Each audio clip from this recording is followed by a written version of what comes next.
friends, I hope you all are doing well at your side. So today we will discuss about another question of GSI Prelims 2021 GS paper. So question is, which one of the following is not a power of a Lok Sabha? So before discussing this question, first of all we should know about the Parliament of India. So what is the main function of Parliament of India? To form an act, for example SC/ST Act, Widow Remarriage Act, and many other act we have seen in our newspaper or in our daily life. So to form an act we need all the three component. First, House of People known as Lok Sabha. Second, Rajya Sabha, which is also known as Council of State. And third, President is also included in the Parliament of India, because to pass any bill, okay, first of all bill should be signed by President. After that it will become an act and प्रस्तुत होता है general public में. Okay, सो किसी भी act को बनाने के लिए हमारे तीनों कंपोनेंट नेसेसरी हैं, इसलिए ये पार्लियामेंट के तीनों पार्ट हैं. अब अगर हम बात करें लोकसभा का, तो लोकसभा में टोटल मेंबर होते हैं मैक्सिमम 552 हो सकते हैं, जिसमें से 532 इसको पीपल चुनते हैं और 20 ये हमारे यूटी मतलब यूनियन टेरिटरी से. ये जो 532 है हमारे स्टेट से. टोटल इंडिया में कितने हैं? 28 स्टेट्स एंड 8 यूटी. ओके, तो 532 फ्रॉम स्टेट और 20 फ्रॉम यूटी, ये maximum according to constitution of India ये चुने जाते हैं. ठीक है, लेकिन अभी फ़िलहाल की बात की जाए तो यूटी से अभी हम 13 मेंबर चुनते हैं. और ये जो थे 532 में से, इसमें से 2 एंग्लो इंडियन के लिए रिजर्व था, जो कि गवर्नमेंट ने 2020 में इसको एक्ट के थ्रू ख़त्म कर दिया. ठीक है, तो फिलहाल अभी लोकसभा में 550 हैं, जिसमें से 530 स्टेट से चुने जाते हैं और 20 from UT. Okay, because UT का पॉपुलेशन कम है, इसलिए कम वहाँ पर रिप्रेजेंटेशन चाहिए होता है. उसी तरह बात करें राज्यसभा में, तो राज्यसभा में 250 मेंबर हो सकते हैं. 250 में से 12 जो होते हैं प्रेसिडेंट उनको खुद से नॉमिनेट करता है on the basis of their previous work in various fields. और जो 238 जो होते हैं ये हमारे स्टेट से चुने जाते हैं. जैसे स्टेट के इलेक्शन होते हैं, विधानसभा आप जानते होंगे, तो विधानसभा के जो मेंबर होते हैं, ठीक है, स्टेट लेजिस्लेटिव असेंबली के,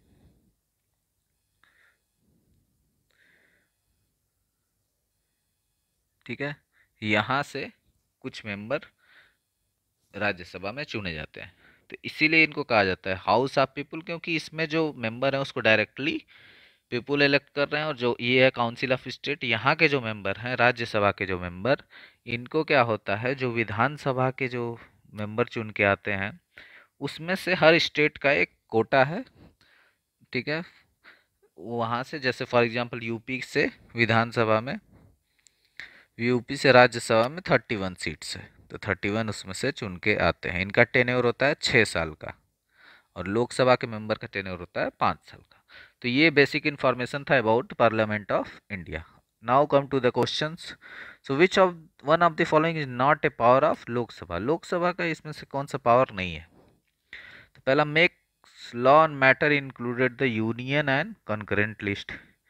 ठीक है, तो ये क्या होता है? तो जैसे आपको पता होगा टोटल 12 शेड्यूल में डिवाइड किया गया है हमारे कॉन्स्टिट्यूशन को. ठीक है, 12 शेड्यूल में टोटल हमारे कॉन्स्टिट्यूशन को डिवाइड किया गया है. उसमें से 7वां जो शेड्यूल है वो बात करता है 3 लिस्ट की, यूनियन,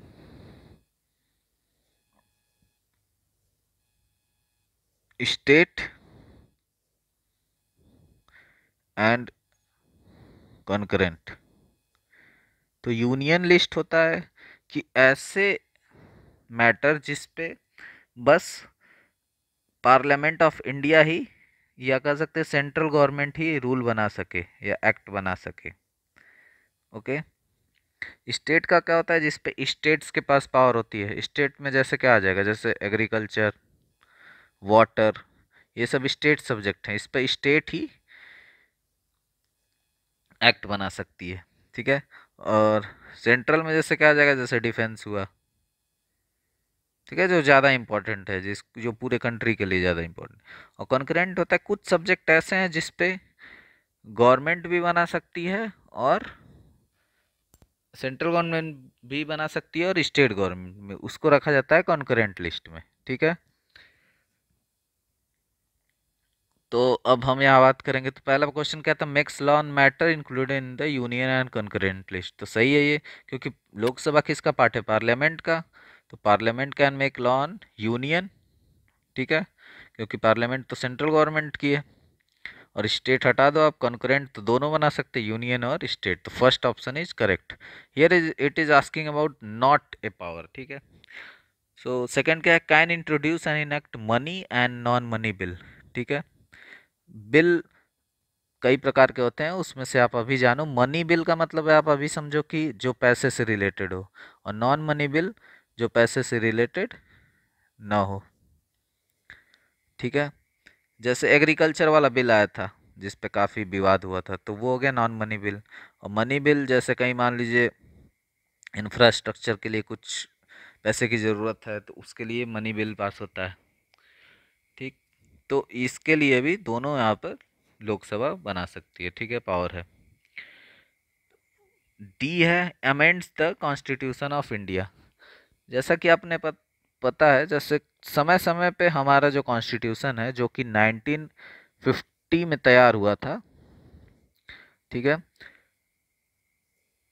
उसको अमेंड करना पड़ता है, मतलब चेंज उसमें लाना पड़ता है, क्योंकि टाइम के साथ चीज़ें चेंज होती हैं। जैसे हमारा सबसे 101 अमेंडमेंट बिल के द्वारा जीएसटी आया था। ठीक है। तो ये भी पावर होता है यहाँ पर लोकसभा का। ठीक है, अमेंड करने का। और तो ये भी सही है, तो बचा कौन सा, ये गलत है यहाँ पे। Can initiate procedure for removing of vice president of India. Okay. ये गलत क्यों है, क्योंकि वाइस प्रेसिडेंट मेनली क्या होता है, जैसे लोकसभा का एक चेयरमैन होता है, क्योंकि जितने भी मेंबर है उसको हेड करने वाला एक चेयरमैन होता है। ठीक। और एक राज्यसभा का चेयरमैन होता है। तो लोकसभा का चेयरमैन तो इसी मेंबर में से एक चुन के यहाँ जाता है, जबकि राज्यसभा का जो चेयरमैन है वो क्या होता है, बाय डिफॉल्ट वाइस प्रेसिडेंट होता है। तो क्योंकि ये vice president related to Rajya Sabha ही है मेनली, इसका वर्क जो है राज्यसभा में है, तो इसको अगर रिमूव भी करना है, ठीक है, वेरियस प्रोसीजर होता है रिमूव भी करने पर। जैसे अगर मान लीजिए कोई कॉन्स्टिट्यूशन को फॉलो नहीं कर रहा है, बेकार के नियम लगा रहा है, ठीक है, अपना मतलब अथॉरिटेरियन स्टेट चला रहा है, जैसे रसिया में है पुतिन, तो वैसा अगर कर रहा है, कॉन्स्टिट्यूशन को फॉलो नहीं कर रहा है, तो उसको रिमूव कर सकते हैं। ठीक है। तो वाइस प्रेसिडेंट के लिए ये अगर इनिशिएट करना है उसको रिमूवल का, जैसे किसी को रिमूव भी करना है ना, तो उसके लिए बिल पास करना पड़ता है। जैसे पहले लोकसभा में उसके लिए होगा वोटिंग, राज्यसभा में होगा, फिर प्रेसिडेंट उसको साइन करेगा। ठीक है। तो ये तीनों मिल के ही किसी को भी जो कॉन्स्टिट्यूशनल जो पोस्ट है, जैसे वाइस प्रेसिडेंट, फिर आपका सुप्रीम कोर्ट के जज, इनको रिमूव करने का भी एक हेक्टिक प्रोसेस होता है, तीनों के थ्रू जाता है। तो लेकिन अगर इसको इनिशिएट करना है इस प्रोसीजर को, तो it will always start from Rajya Sabha. So this is the wrong answer. Thank you.